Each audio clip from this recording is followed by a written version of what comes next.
Welcome back to the video. My name is Charles Wizard, and in today's video I thought I'd talk about my experience with walking over 10,000 steps a day for pretty much over 6 months, and the pros and the cons of it, and whether or not it's really that magic number that people are looking for. It seems like everywhere on the internet I see that 10,000 steps is like the key to your fitness success. So someone who has walked that amount, I'm gonna share with you 3 things that I found. So everybody has a different lifestyle, and obviously that's going to affect whether or not you get as much steps as you need, or how much movement you're doing. But I think that personally that 10,000 steps is attainable for anybody trying to live an active lifestyle. Whether you work 9 to 5 or you're unemployed, it just dictates how much more work you're gonna have to put in. Some days I'd find myself well above 10,000 steps while walking from class to the gym back home. I'd average like 20,000 steps.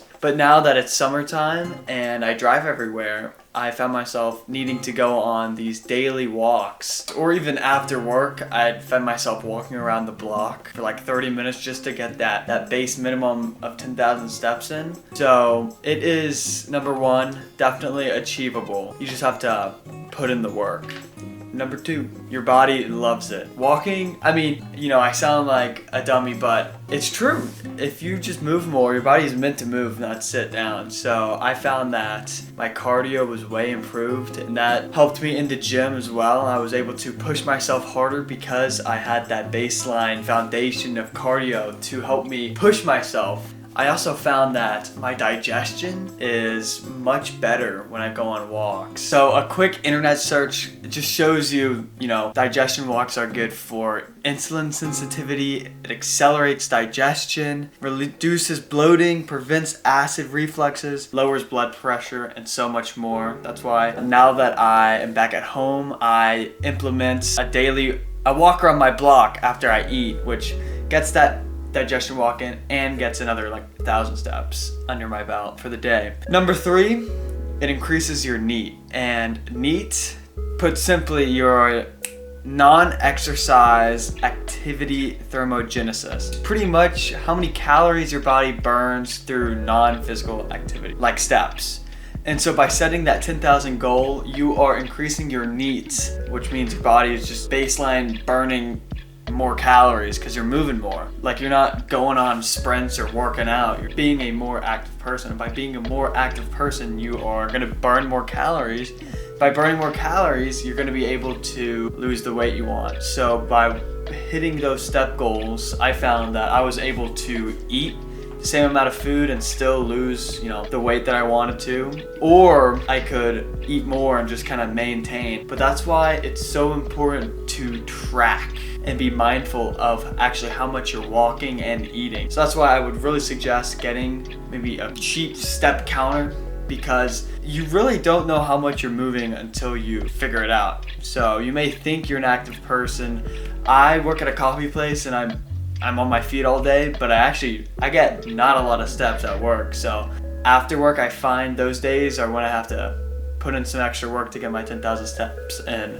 A downside though, there's not really any downside. Just being an active person, there's not any downsides to that. My feet did hurt a couple days, but those are when I had 20,000 steps. And although I had those days, that wouldn't stop me from continuing on getting 10,000 the next day. Because just because you had one high day doesn't mean you can have a low day. Just keep it consistent, because keeping it consistent, that whatever you're doing, you don't want to change the variables. That's what people mess up so much. They change too much and then they don't know why something changed, because they changed too many variables. They can't pinpoint it down. So the verdict, is 10,000 steps a magic number? I'd probably say no. It's more about getting that NEAT up, getting that base caloric burning up. So 10,000 is a phenomenal baseline number to shoot for, but let's say you can't just do it. I would suggest going on a 10-minute walk before work, or when you get home, do an activity, burn the calories. That's what it's all about if you want to lose weight. It's just being more active. Move more, burn more, lose weight / can eat more. So this is just something I found while walking so much. And I can't say that I walked 10,000 steps a day because I think one day I like got 9,000 steps. That's why it says averaged 10,000 steps, which sucks, but I can't lie. But I would strongly suggest, if you're trying to lose weight, to at least set that baseline minimum. Go for a walk in the morning, or just you have to want it. And so if you don't think 10,000 steps is attainable, work towards it. And then you will eventually start to live that active lifestyle and then become an active person. And an active person loses weight and gets their goals. Thank you so much for watching. Hopefully this made you want to go for a walk. If you're eating and watching this, go for a digestion walk. I'm telling you, they actually do feel pretty good. Peace.